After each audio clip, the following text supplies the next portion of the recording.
Hi mga ka-warrior! Ako nga pala si Scarlett. If you're new to my channel, I'm a kingfowl breeder who shares my journey inside and outside the farm. So kung ikaw ay backyard breeder, game farm owner, mahilig sa manok at gusto mo pa akong makilala, tara, samahan mo ko.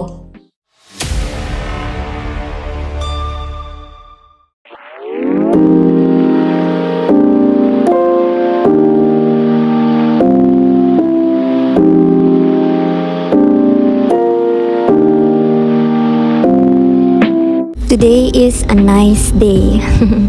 So, lately kasi medyo nag-uulan at naglaan kami ngayon ng time to observe yung mga manok.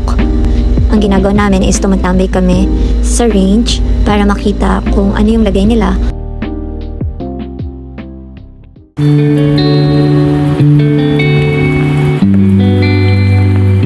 Kakasabi ko lang kanina na medyo gloomy yung weather. I mean, medyo nice yung weather. Tapos bigla namang umulan. But that's okay. Masaya naman ako basta dito ka sa farm. Doesn't matter if it's raining or bumabagyo man. Basta dito ka sa farm, peaceful ako.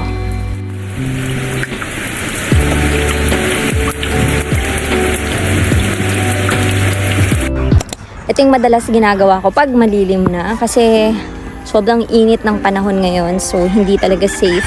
Ang oras ngayon is, I think it's 3 p.m. and wala nang araw. Medyo malilim na.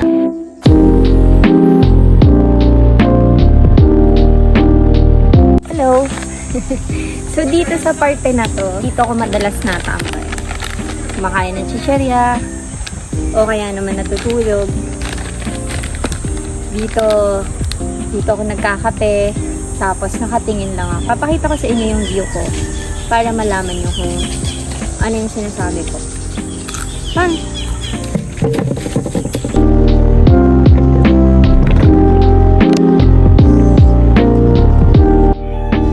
After some time, pag nakapagpahinga-pahinga na ako, ay iikot ulit ako para humimas ng manok.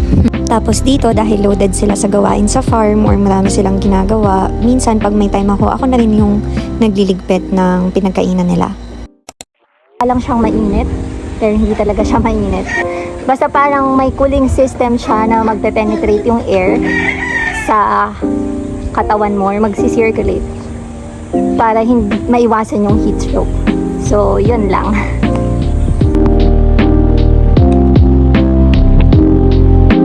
Ang ulam for today, adobong sayote na may sitaw.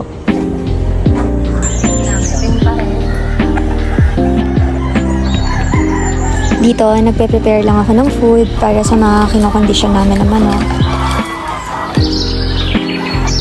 May vitamins ako ilalagay. So dito, ang ginagamit kong panukat ay tansyameter. Tinatansya ko lang hanggang makuha ko yung tamang texture. Alam ko na kasi yung tamang texture eh. So nagdadaglag ako ng tubig para makuha ko yung tamang texture and consistency at yan. Minimix ko lang ng minimix.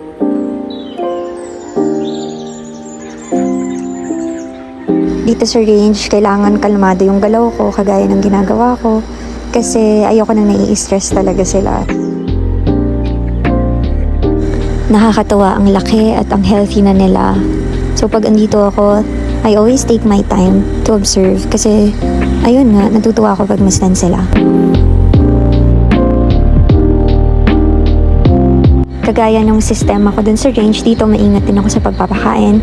Sinisigurado ko na sakto yung takal. Ayoko nang susobra yung patuka o kukulangin yung patuka.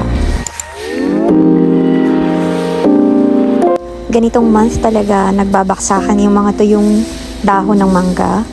Hindi mo yan masisimot pero medyo makalat siyang tignan. Kaya sa isang beses sa isang araw binabawas-bawasan namin yan. Ang kasama ko dyan ay si Aris. Pinsan ko nga pala yan, pati yung farm manager dito ay pinsan ko din. So kapag wala ako sa farm, tiwala ako na maayos pa rin yung farm dahil pareho talaga silang mahilig sa manok. At syempre, pinsan ko sila so pagkakatiwalaan ko sila.